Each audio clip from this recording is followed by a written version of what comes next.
buat mama biar gak kehujanan. Itu aja. Sangat luar biasa pengorbanannya.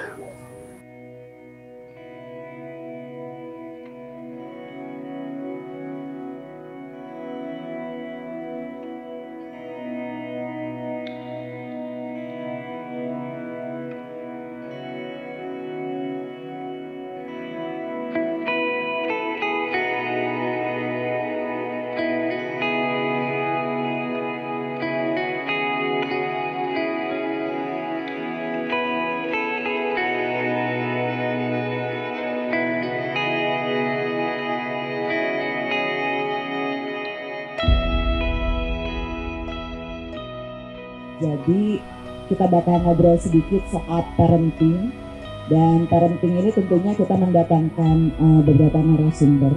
Salah satunya adalah mamahnya Etam dan Zola yang bakal bercerita sedikit lah tentang pengalaman mereka. Terus juga ada ibu psikolog, ini restoran saya.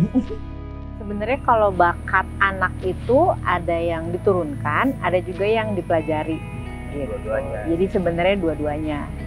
Jadi kadang kan kalau anak memang misalnya orang tuanya itu udah atlet gitu ya, biasanya kan dari kecil gitu dia mungkin ada bakat tertentu yang memang diturunkan dari orang tuanya, terus karena mereka melihat orang tuanya latihan, orang tuanya dikenalin dari kecil, jadi akhirnya mereka mempelajari itu dan akhirnya membentuk anak itu menjadi terlihat punya apa ya, talent yang besar di satu bidang olahraga gitu. 8 kan pas perangkat bola lagi naik-naiknya. Waktu itu ya. Udah namanya Dian Jola aja. Kakeknya kan dulu suka main bola, bapak dari saya, bapak dari bapaknya Jola Beckham. Jadi mungkin ada turunan gitu. Terus bapaknya kan dulu main bola, sempat di Persikab, di Indosemen kan, Persika Karawang. Terus kan dari kecil dibawa terus kan dari Jola kecil gitu kan, pas bapaknya main, Jola umur berapa bulan dibawa-bawa main bola kan, nonton. Terus Beckham waktu hamil udah dibawa-bawa terus nonton bola. Kalau Jola itu emang saya belum tahu, emang ada bakat ya dari kecil udah nendang-nendang bola, ada kertas ya gulung-gulung tenang gitu.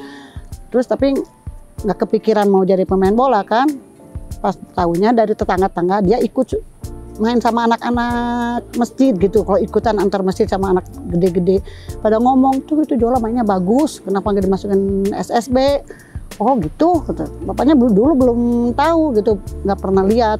Terusannya, Jol mau nggak masuk SSB? Pas Uni pindah ke Ciwastra. Oh ya Pak mau gitu. Saya takut kayak kakaknya, kan kakaknya dulu pernah kan disuruh ini latihan sama papanya. Mungkin dia kan nggak terlalu berbakat, jadi males gitu, makanya bapaknya nggak terlalu fokus gitu lah, nyuruh anak harus jadi pemain, takut gitu. Pas itu Jola dia Pak mau gitu. Pas lihat Febri kan Febri saudara gitu, tahu di Gede Bage sama dia Pak mau latihan, yuk kita nonton dulu yuk ke Uni. Pas Febri lagi main tuh Piala Hamzah, oh iya Pak mau. Nah, udah saya tanya, ya benar mau kan, ini harus daftar. Ya Pak mau. Kelas 3 mau kelas 4 SD itu Jola masuk. Tapi tetap pengaruh lingkungan itu memang yang paling utama ya, yang dari mereka contoh, terus mereka latihan gitu, mereka lihat dari orang gitu, terus pengaruh dari lingkungan terdekat terutama keluarga itu yang akan membentuk mereka sih. Nanti biasanya kalau memang anak itu punya bakat yang bener-bener bakat, talenta yang dia miliki, biasanya ininya juga cepat, perkembangannya cepat gitu dibandingin anak usianya. Yang pertama sih mengamati dulu ya, kita sebagai orang tua harus punya kepekaan sih terhadap bakat yang dimiliki anak kita. Kita amati dulu mereka. Setelah kita mulai tahu nih kayaknya ada bakat lebih anaknya banyak gerak nih, kayaknya bakatnya lebih di olahraga. Dan dari situ kita memberikan mereka kepercayaan sih bahwa anak kita itu punya bakat tertentu. Saya percaya sama anak saya dan tidak memaksakan. Seorang atlet profesional yang sudah jadi atlet profesional biasanya memang dari kecil dia sudah dididik untuk menjadi atlet gitu. Apakah dia tadi udah maksudnya ikut klub yang memang sekolah juga dikombinasikan dengan jadwal latihan di klub, ikut kompetisi dan lain sebagainya gitu. Nah biasanya itu yang akhirnya menentukan masa depan. Keputusan itu memang dari kecil biasanya bahwa oke, kamu kelihatan memang ada bakat, kamu juga tertarik di situ, kamu tidak mudah menyerah dan akhirnya kamu mengikuti semua step-step itu konsisten, intinya konsisten dalam jangka waktu yang lama, terus punya prestasi-prestasi ya sesuai dengan targetnya. Itu biasanya akhirnya keputusan itu bisa diambil gitu. Kan ini di Uni harus bayar, dia Jola harus fokus benar-benar gitu. Terus emang semua saudara mendukung gitu. Pas Jola nggak punya sepatu kan apanya kerja kan di PHK gitu, nggak punya kerjaan, nggak punya biaya. Tuh Jola sampai nggak punya sepatu ya dukung saudara ngasih gitu.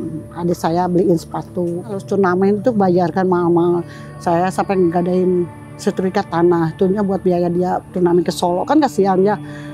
Pada pergi ke Solo, teman-temannya kalau dia nggak ikut kan dia ngedon takut gimana sampai ke banting tulang, jualan apalah gorengan kayak gitulah, buah-buahan keliling-keliling buat biaya anak-anak sekolah. Orang-orang nggak tahu pengorbanan dari bawah, tahunya sekarang enak udah susahnya sampai kan naik motor itu, kalau latihan naik motor 4 sampai ke hujan, nggak tahu apa naik motor itu kemana-mana. Jola ngomong gini, mama doain Jola ya, biar Jola bisa beliin mama mobil buat mama biar gak kehujan. Pokoknya sangat luar biasa ya pengorbanannya.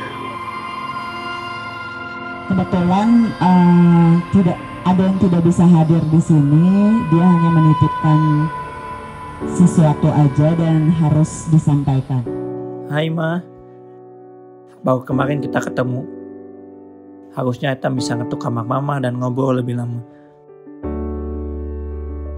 Mah, mungkin karena segala kesibukan akhir-akhir ini Etam jadi jarang bilang kalau Etam sayang banget sama mama. Makasih ya udah selalu ada untuk Etam. Dari kecil mama selalu berikan waktu mama, nemenin Etam latihan, siapin makanan sampai ngurus setiap keperluan Etam di sekolah. Maafin Etam kalau selama ini selalu nyusahin mama. Sering lupa tanya kabar mama karena Etam sibuk latihan. Mama supporter terbaik Etam yang selalu percaya dan doain Etam sampai saat ini.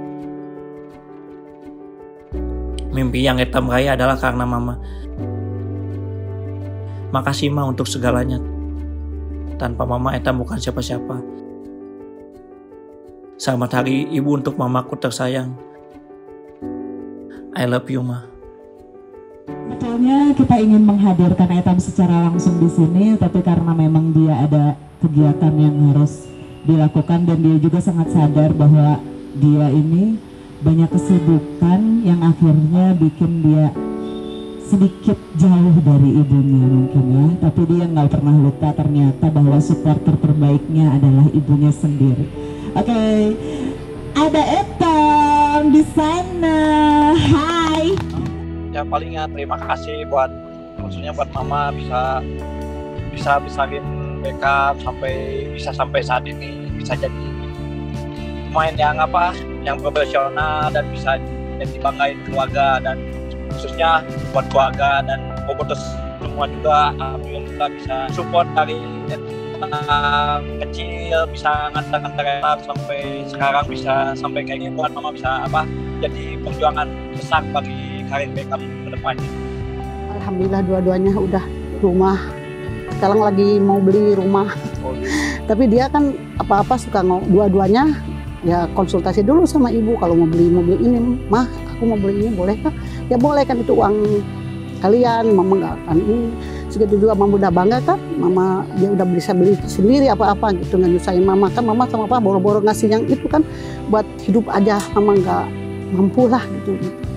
Udah makanya Jola sama Beckham kalau beli apa-apa pasti konsultasi dulu sama mamahnya sama papanya gitu. Kalau setuju ya, kalau nggak setuju ya dia nggak berani ngambil keputusan. Dia sangat membanggakan gitu.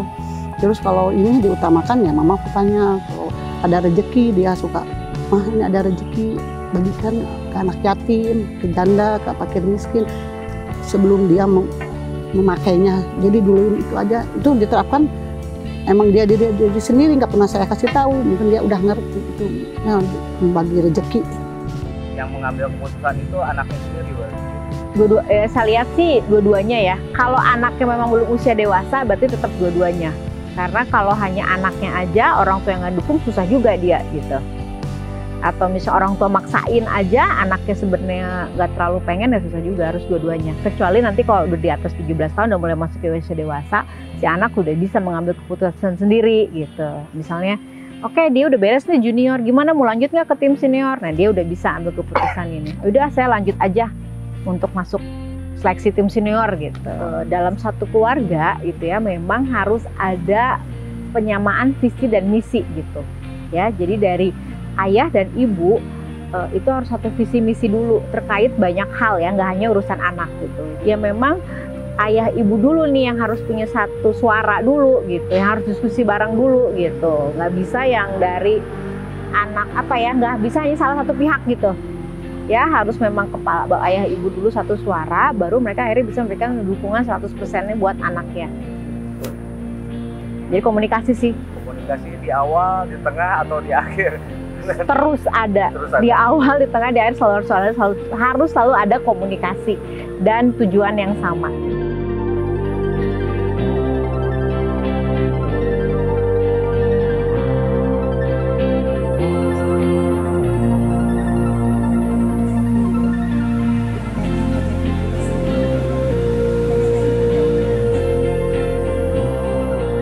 Namanya kan ini momen-momen yang bagus lah untuk ya kita sama-sama sharing tentang seharian anak-anak di ini bola. Makanya karena momen-momen yang ini kan baru dapat undangan 2 tahun ini baru dapat undangan.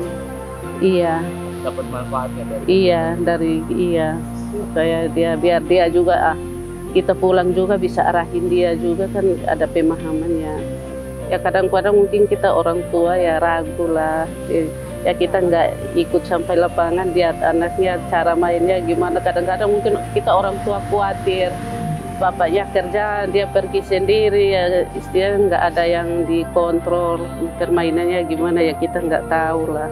Tapi ya kita pingin ya mudah-mudahan ya dia cita-citanya ke bola lah. Saya kadang-kadang ngomong ke anak saya, sekarang kamu udah ngikutin bola, tapi hasil yang nentuin bukan kita kan, iya kan. Jadi kalau misalkan kamu niat untuk bola, tapi kalau Tuhan tentuin bilang bukan jalannya yang bola ya, kita harus terima keputusan yang itu. Kertas itu boleh tuliskan atau gambarkan diri kita sebagai seorang wanita, seorang ibu dan calon ibu